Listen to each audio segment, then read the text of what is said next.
ಮುಖ್ಯಮಂತ್ರಿಗಳು ಎಸಿಪಿ ಮೇಲೆ ಸಿಟ್ಟಾಗಿ ಕೈ ಎತ್ತಿದ್ರಲ್ಲ, ಈ ಪ್ರಕರಣ ವಿಚಾರವಾಗಿ ಎಎಸ್ಪಿ ನೊಂದಿದ್ದಾರೆ. ನಾನು ವಾಲಂಟಿಯರ್ ರಿಟೈರ್ಮೆಂಟ್ ತೆಗೆದುಕೊಳ್ತೀನಿ ಅಂತ ಪತ್ರವನ್ನು ಸಹ ಬರೆದಿದ್ದಾರೆ. ಈ ಬಗ್ಗೆ ಪರಮೇಶ್ವರ್ ಅವರು ಮಾತನಾಡಿದ್ದು, HK ಪಾಟೀಲ್ ನಾನು ಎಲ್ಲ ಮಾತಾಡಿದ್ದೀನಿ, ಮನವೊಲಿಸ್ತೀವಿ, ಆ ರೀತಿ ಆಗಲ್ಲ ಅಂತ ಹೇಳ್ತಾರೆ. ನನಗೆ ಗೊತ್ತಿಲ್ಲ, ಬಟ್ ಅವರು ಉಳ್ಕೊಳ್ತಾರೋ ಇಲ್ವೋ ನಂಗೆ ಅದೂ ಗೊತ್ತಿಲ್ಲ, ಅದು ಅವ್ರದ್ದು ವೈಯಕ್ತಿಕವಾದ ತೀರ್ಮಾನ.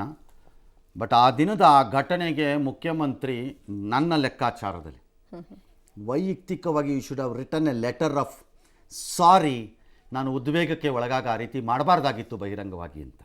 ದಟ್ ವುಡ್ ಹ್ಯಾವ್ ನಿಮ್ಮ ಡೀಸೆನ್ಸಿ ಮತ್ತು ಡೆಕೋರಮ್ಮನ್ನು ಮತ್ತು ಮಾನವೀಯತೆಯನ್ನು ತೋರಿಸ್ತಾ ಇತ್ತದು.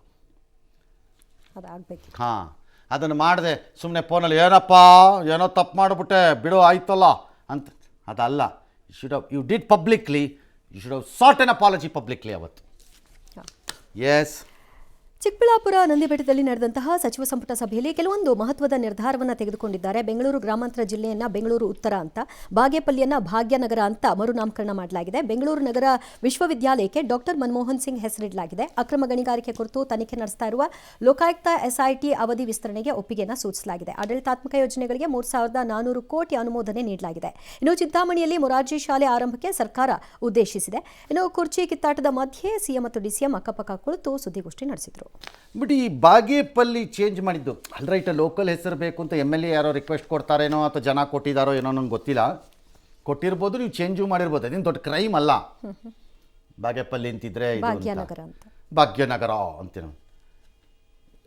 ನಮ್ಮನ್ನು ದಾಳಿ ಮಾಡೋಕ್ಕೆ ಅಂತ ಬಂದ ಅಕ್ಬರ್ರು ಅಥವಾ ಈ ದೇಶದ ಸಂಸ್ಕೃತಿಯನ್ನು ಹೊಸಕಾಕದಂತಹ ಜಹಾಂಗೀರು ಅಥವಾ ಔರಂಗಜೇಬೋ ಯಾವನೋ ಒಬ್ಬ ಅಥವಾ ಯಾವನ ಹೈದರ್ ಹೆಸರಲ್ಲಿ ಇಟ್ಟಿದ್ದನ್ನು ಬದಲಾವಣೆ ಮಾಡಕ್ಕೆ ಹೊರಟ್ರೆ ಲಬೋ ಅಂತ ಬಿಡ್ಕೊಂಬಿಟ್ರಿ ಕಾಂಗ್ರೆಸ್ನವರು. ಅದು ಬದಲಾಗಬಾರ್ದು, ಇದು ಆಗ್ಬೋದಾ? ಅದಾಗಬಾರ್ದು ದಾಳಿಕೋರೊಂದು. ಇದು ನಮ್ಮದೇ ಪಕ್ಕದ ರಾಜ್ಯದ ಇನ್ನೊಂದು ಹೆಸರು.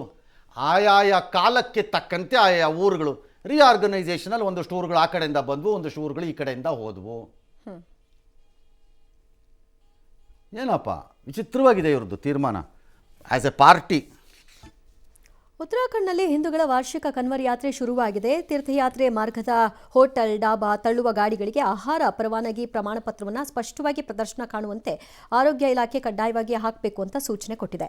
ಇನ್ನು UP ಸರ್ಕಾರ ಕೂಡ ಕನ್ವರ್ ಯಾತ್ರೆ ಸಾಗುವ ಮುಜಾಫರ್ನಗರದಲ್ಲಿ ಅಂಗಡಿ ಮಾಲೀಕರ ಹೆಸರು ಪ್ರದರ್ಶನಕ್ಕೆ ಸೂಚನೆ ಕೊಟ್ಟಿದೆ. ಇದಕ್ಕೆ ಅಸಾದುದ್ದೀನ್ ಓವೈಸಿ ಹಾಗೂ SP ಮಾಜಿ ಸಂಸದ ಹಸನ್ ಹೊಸ ಆರೋಪ ಮಾಡಿದ್ದಾರೆ. ಅಂಗಡಿಯವರಿಗೆ ಕಿರುಕುಳ ಕೊಡಲಾಗ್ತಾ ಇದೆ, ಅವರ ಪ್ಯಾಂಟ್ ತೆಗೆಯುವಂತೆ ಕೇಳಲಾಗ್ತಿದೆ ಅಂತ ಆರೋಪಿಸಿದ್ದಾರೆ. ಆರೋಪ 1000 ಮಾಡ್ಬೋದು, ಅವ್ರಿಗೇನು ಬೇರೆ ಕೆಲಸವಿಲ್ಲ, ಬೇರೆಯವ್ರು ಮಾಡಿದಾಗ ಮಾತ್ರ ಮಾತಾಡಲ್ಲ.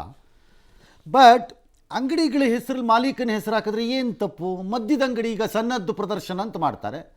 ನಮ್ಮ ಆಫೀಸ್ಗಳಿಗೆಲ್ಲ ಬಂದು ಲೇಬರ್ ಡಿಪಾರ್ಟ್ಮೆಂಟ್ನವರು ಇವತ್ತು ಅಲ್ಲಿ ಹಾಕ್ಬೇಕು ನೀವು ಅಂತ ಹಾಕಿಸ್ತಾರೆ. ಹಂಗೆ ಅಂಗಡಿಗಳಿಗೆ ಯಾರ ಹೆಸರು ಲೈಸೆನ್ಸ್ ಇದೆ ಅನ್ನೋದಕ್ಕೆ ಹಾಕೊಂಡ್ರೆ ಏನು ತಪ್ಪು? ಆ ಸಮುದಾಯಗಳು ಯಾವುದೋ ಒಂದು ಗೊತ್ತಾಗಿ ಅಲ್ಲಿ ಹೋಗಲ್ಲ, ಅವ್ರಿಗೆ ವ್ಯಾಪಾರ ಆಗಲ್ಲ. ಇದೊಳ್ಳೆ ಕಷ್ಟವಾಯ್ತಲ್ಲ. ಹಂಗಾರೆ ಮದ್ಯದ ಅಂಗಡಿ ಸನ್ನದ್ದು ಪ್ರದರ್ಶನ ಮಾಡೋದಕ್ಕೆ ಯಾವ ಸಮುದಾಯ ಇದ್ದಾದ್ರೇನೀಗ ಗುಂಡು ಹಾಕೊಂಡು ಗುಂಡೆ ಹಾಕತ್ತಾನಪ್ಪ.